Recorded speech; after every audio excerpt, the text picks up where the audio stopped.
Saludos, ingeniero Lenín Cuenca, docente de la asignatura de Centrales Eléctricas.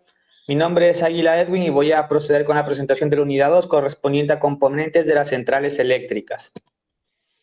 El contenido de esta unidad se basa en lo que es el primero, generalidades, el segundo punto, principio de la rueda hidráulica, nuestro tercer punto es tipo de turbinas hidráulicas, el cuarto punto, la selección de una turbina hidráulica de acuerdo a su potencia, el quinto, el cálculo de la potencia, sexto, cálculo de las turbinas de acción y de reacción, lo que es la potencia mecánica e hidráulica, 7, regulación de las turbinas y los efectos secundarios de la regulación, 8, servicios auxiliares en las centrales eléctricas.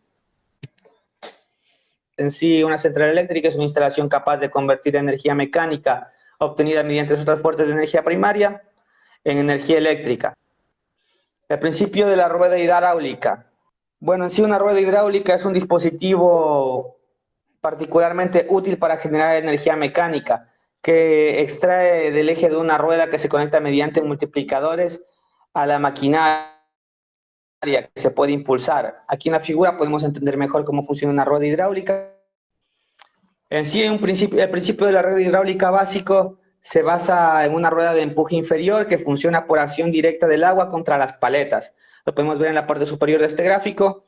Este es el principio de la rueda hidráulica básica. Para el rendimiento de esta máquina es alrededor del 10%, que puede aumentarse hasta un 75% cuando curvamos las paletas. Podemos verlo en el segundo gráfico. En sí, las turbinas hidráulicas se clasifican en 4 tipos, lo que es la turbina Pelton, Francis, Kaplan y la turbina tipo hélice. Vamos a hablar de cada uno de estos. La turbina Pelton, esta turbina se define como una turbina de acción de flujo tangencial y de admisión parcial, que opera más eficientemente en condiciones de grandes saltos y bajo caudales de cargas parciales. Podemos verla en el gráfico. Esto es lo que define una turbina Pelton.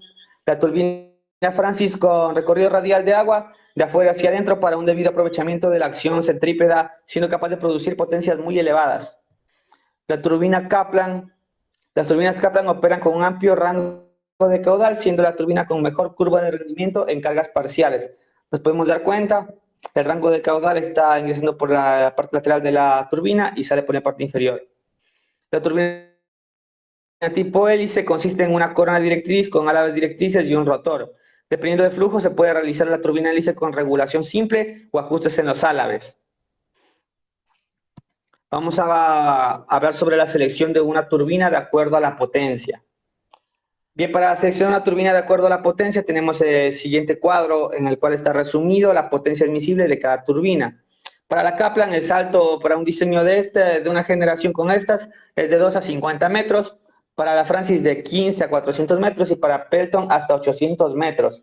Para el hélice únicamente de 2 a 45 metros se puede hacer un salto de diseño para un generador. El diámetro del rodete es de 1 a 10 metros. Para la Francis del 0.3 a 8 metros. Para la Pelton de 0.3 a 6 metros. Y la hélice de 1 a 8 metros. Lo más importante es la potencia que estas pueden generar. Esto es el parámetro que vamos a usar para la selección de una turbina. Para la Kaplan se hasta 250 megavatios, Francis hasta 750 megavatios y Pelton hasta 400 megavatios. La turbina hélice hasta 300 megavatios nos permite generar. Bien, ahora vamos a ver cómo calcular esta potencia. En sí, la potencia se calcula con la siguiente fórmula expresada en megavatios, es la potencia eléctrica, que viene a ser igual a lambda, que es igual al peso específico del agua, que es 9.8 kilonewton sobre metro cúbico. Q, que es el caudal de equipamiento, está dado en metros cúbicos sobre segundo. H es el salto neto, que está dado en metros. La NT es igual al rendimiento de la turbina. NG es igual al rendimiento del generador. NM al rendimiento del multiplicador. Y NTR es el rendimiento del transformador. Esa sería nuestra ecuación para el cálculo de la potencia eléctrica en una turbina. Vamos a ver lo que son los cálculos de las turbinas de acción y de reacción. Existen varios aspectos a tener en cuenta cuando hablamos del cálculo de las turbinas, ya sea estas de reacción o reacción. A continuación vamos a definir los principales criterios que nos van a servir para al momento de elegir la mejor turbina. Para la potencia hidráulica a disposición de una turbina está dado en vatios. La potencia hidráulica es igual a Ρ, que es igual a la masa volumínica del agua, G, que es la atracción terrestre o la gravedad, H, que viene a ser el salto de caída, y Q el caudal. Es la siguiente fórmula. Para la potencia mecánica producida por la turbina, va a ser igual al torque de la turbina sobre la velocidad de giro de la turbina.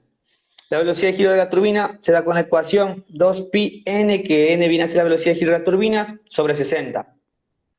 Lo cual nos da, con esas dos potencias, la mecánica y la hidráulica, podemos calcular la eficiencia de la turbina, que viene a ser igual a potencia mecánica sobre potencia hidráulica. En sí, una turbina hidráulica, la regulación no es más que controlar el caudal que pasa por la turbina, con el objetivo de controlar la velocidad de rotación de la misma, teniendo como resultado el control de la potencia que desarrollará la turbina. En el gráfico nos podemos dar cuenta, al controlar la caída o el salto o el caudal del agua, mejor dicho, vamos a hacer que la velocidad de rotación vaya a ser menor, y igual la generación va a ser mucho menor. Los efectos secundarios de la regulación. Como he comentado, regular el caudal de la turbina es de gran ayuda, ya que nos permite regular el nivel de generación de nuestra central. Esta regulación se puede representar de las siguientes maneras. En primer lugar, tenemos lo que es un régimen estacionario.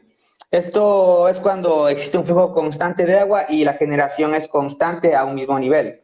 El régimen perturbado, este varía. El primero de estos es el consumo cuando la red aumenta. Esto va a hacer que nuestro flujo de agua sea mayor. En sí, a mayor flujo, mayor generación. Cuando el consumo de la red disminuye, va a reducirse el flujo de agua para que la generación sea menor, y cuando el consumo de la red se anula o se cierra, vamos a cerrar nuestra turbina en su totalidad para que detenga la generación. Vamos a hablar sobre servicios auxiliares en las centrales eléctricas. Los servicios auxiliares principales en una central eléctrica. Aparte de los equipos principales, sabemos que debe existir una serie de equipos auxiliares necesarios para el correcto funcionamiento de instalaciones. El consumo eléctrico de estos equipos auxiliares en una central va a oscilar entre el 2% de la producción de la misma central. En sí, los equipos más comunes que son utilizados en las centrales son los de ventilación, alumbrado normal y de emergencia, equipo de corriente continua para alimentar las bobinas de desconexión y del disyuntor y otras bobinas de relés, bombas de drenaje para posibles fugas o achique en caso de inundaciones, la batería de los condensadores en caso de existir algún grupo asincrónico para mejorar el factor de potencia, la red de tierra para limitar la tensión con el terreno, lo que son limpiarrejas para los transformadores, protección contra incendios y el agua de refrigeración en las centrales. Estos vendrían a contar como servicios auxiliares utilizados en las centrales eléctricas.